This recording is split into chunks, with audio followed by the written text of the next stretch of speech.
ये सबसे पहले मैंने ये किताब अंग्रेजी में पढ़ी थी 2016 में, और नंदिता हक्सर के कामकाज से और उनके लेखन से मैं काफ़ी समय से परिचित हूँ और प्रशंसक रहा हूँ। तो जिस तरह से वो किताब लिखी गई और जिस तरह से वो पेश की गई, उसने मेरे ऊपर काफ़ी असर छोड़ा। तो इसलिए मैं सबसे पहले तो नंदिता हक्सर और आमिर खान को, जो 2016 में जो किताब उन दोनों के सम्मिलित प्रयास से आई, and of course Nandita Haksar चूँकि एक वेल नोन राइटर हैं, the way she has written और जिस तरीके से उन्होंने चीज़ों को रखा, उसने उस किताब को और आमिर की आप बीती को बहुत ही प्रभावशाली ढंग से लोगों के सामने रखा। इसके लिए नंदिता हक्सर और आमिर खान दोनों मुबारकबाद के हकदार हैं। मैं अनुवादक राजेंद्र चौधरी का भी शुक्रिया अदा करना चाहूँगा कि उन्होंने एक बहुत बेहतरीन और पठनीय अनुवाद पेश किया, और यह अनुवाद इतने सहज और सरल तरीके से है कि कोई भी इसे एक बैठकी में पढ़ सकता है। ख़ास बात यह है कि हिंदी में यह जो किताब आई है, इसमें बहुत सारी ऐसी चीज़ें जोड़ी गई हैं जो अंग्रेजी संस्करण में नहीं थीं। कुछ नई बातें उसमें रखी गई हैं, कुछ नई टिप्पणियाँ हैं, कुछ नए उसमें स्टेटमेंट्स हैं। तो यह जो किताब है, ये सिर्फ अनुवाद न हो करके लगभग एक मूल हिंदी किताब की तरीके से आप इसको पढ़ सकते हैं। इसके लिए मैं राजेंद्र चौधरी का शुक्रगुजार हूँ कि उन्होंने यह काम और अपनी मर्जी से, अपनी इच्छा से उन्होंने किया कि एक हिंदी में ऐसी किताब आनी चाहिए। इस किताब को जिस तरीके से प्रोड्यूस किया गया है, जितने सलीके से और कलात्मक ढंग से, उसके लिए मैं लेखक, पत्रकार और गुलमोहर किताब के कर्ता धर्ता उपेंद्र स्वामी का शुक्रिया अदा करना चाहूँगा कि उन्होंने बड़े जतन से, बड़े लगन से इस किताब को एक आकर्षक साज सज्जा के साथ पेश किया। साथ ही रोहित राय जो इसके डिजाइनर हैं, आर्टिस्ट हैं, जिन्होंने इस किताब के लिए एक साज सज्जा पेश की, वो भी हमारी मुबारकबाद के हकदार हैं। अब ये जो किताब, इसमें मेरी एक छोटी सी भूमिका भी है, जिसमें आप ये पढ़ सकते हैं कि इस किताब का क्या महत्व है। मैं सिर्फ ये कहना चाहूँगा कि यह किताब इसलिए भी पढ़ी जानी चाहिए कि पता चले कि हिंदुस्तान में मुसलमान होना किसी गुनाह से कम नहीं है। और जिन लोगों पर भी अगर आप जेलों का रिकॉर्ड देखें तो उसमें आप यह पाएंगे कि मुसलमानों की आबादी का जो प्रतिशत है, 14.5% है हमारी आबादी में, उससे कहीं ज़्यादा जेलों में मुसलमानों की आबादी है। लगभग 19-20% आबादी है जेलों में मुसलमान कैदियों की। इसमें कन्विक्ट और अंडर ट्रायल दोनों शामिल हैं।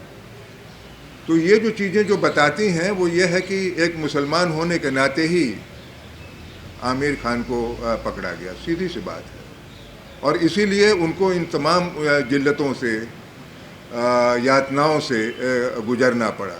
तो इसलिए भी यह किताब पढ़ी जानी चाहिए ताकि हम एक ऐसा हिंदुस्तान बनाएं जिसका एक सपना हम लोगों ने बराबर देखा है कि जिसमें सभी समुदायों के लोग बराबरी और सम्मान के साथ रह सकें। यह किताब उस दिशा में हमें एक जागरूक भी करती है। मैं एक बात कहना चाहूँगा साथियों कि जो राज्य व्यवस्था है, स्टेट मशीनरी है, वह इतनी क्रूर और अमानवीय है कि उसे मानवीय बनाना, ह्यूमनाइज करना ऑलमोस्ट इम्पॉसिबल है। ये किताब भी इस बात को बताती है। और अभी कल जो साईं बाबा की जो बात थी, और साईं बाबा जिस तरीके से जिन हालात से गुजरे, वो भी इस बात को ये चीज़ें बताती हैं। तो सवाल ये है कि जो पूरी न्याय व्यवस्था है, जो पूरी पुलिस है, जो पूरा जो सिस्टम है, वह सिस्टम कदम कदम पर एक मानवद्रोही है, एंटी ह्यूमन है। जैसे कल साईं बाबा ने एक बड़ी मार्के की बात कही कि स्टेट को ह्यूमैनिटी को बचाने का काम करना चाहिए, न कि उसे क्रश करने का। लेकिन सवाल यह है कि जो पूरा जो एक क्लास कैरेक्टर है हमारे समाज का, उसमें ह्यूमैनिटी को बचाने का जिम्मा हम कुछ चंद अच्छे इरादे वाले लोगों पर हम नहीं छोड़ सकते। हमें उसके लिए एक ऐसा मूवमेंट बिल्डअप करना पड़ेगा, जो आमिर की किताब में भी ये चीज़ आती है, साईं बाबा का पूरा स्ट्रगल है, भीमा कोरेगांव का, और दिल्ली में जो लोग गुलफिशा फातिमा, शर्जिल इमाम और उमर खालिद और बहुत सारे लोग जो बंद पड़े हुए हैं, उन सब लोगों का, या और भी जगहों पर, बस्तर में, गढ़चिरौली में, झारखंड में, बिहार में, यूपी में, सभी जगहों पर आप ये पाएंगे कि ये जो पूरा का पूरा जो सिस्टम है वह न्याय के लिए आवाज़ उठाने वालों के साथ, जो गरीबों के पक्ष में खड़े हैं उनके साथ बहुत बेदर्दी से, बहुत क्रूरता से पेश आता है। और पुलिस को सुधार पाना, उसको रिफॉर्म कर पाना, बहुत सारे हमने देखे, बहुत सारे कमीशन बने हैं, सब के सब केवल पैसों की बर्बादी रही और कुछ नहीं, क्योंकि उसके संभव ही नहीं है। और वो इसलिए संभव नहीं है क्योंकि अकाउंटेबिलिटी नहीं है उसमें किसी की।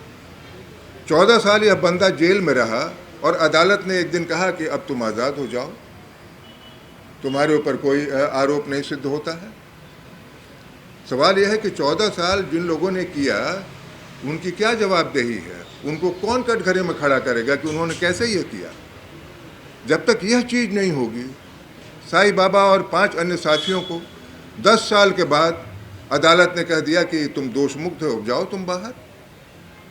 लेकिन सवाल यह है कि जिन लोगों ने, और ये भी कहा कि झूठे मामलों में फंसाया गया पूरी तरीके से, तो सवाल यह है कि जब तक आप उस पूरे सिस्टम को, पुलिस को आप जवाबदेह नहीं बनाएंगे, उनको कटघरे में नहीं खड़ा करेंगे, उनके लिए सज़ा आप नहीं तय करेंगे, तब तक इसको दुरुस्त कर पाना मुश्किल है। अभी कल देखिए, कल नमाजियों के साथ क्या सलूक हुआ। आप इमेजिन कर सकते हैं इस तरीके से कि हम किस हिंदुस्तान में रह रहे हैं और किस ज़माने में रह रहे हैं, इस तरीके से। लेकिन मुझे कि यही मिलता है ना कि पूरा एक जो हिंदुत्व फासीवादी जो निज़ाम है, उसने एक पूरा एक नैरेटिव एक गढ़ रखा है कि इसी तरीके से आप काम करिए, आपका कोई भी बाल बांका नहीं होगा। तो जब तक ये चीज़ें नहीं होंगी, उनको गिरफ्तार करने का, उनको सज़ा देने का, उनको जेल के पीछे डालने का, और जब तक यह प्रक्रिया नहीं शुरू होगी, तब तक बहुत मुश्किल है इसको कर पाना। किताबें आती रहेंगी, ये सब चीज़ें चलती रहेंगी, लेकिन इन किताबों का महत्व इस माने में है कि ये हमें जागरूक करती हैं। मैक्सिम गोर्की ने जब अपना उपन्यास माँ लिखा, तो उससे क्रांति नहीं हो गई। 1906 में वो उपन्यास आया, लेकिन उसने क्रांति के लिए ज़मीन तैयार की।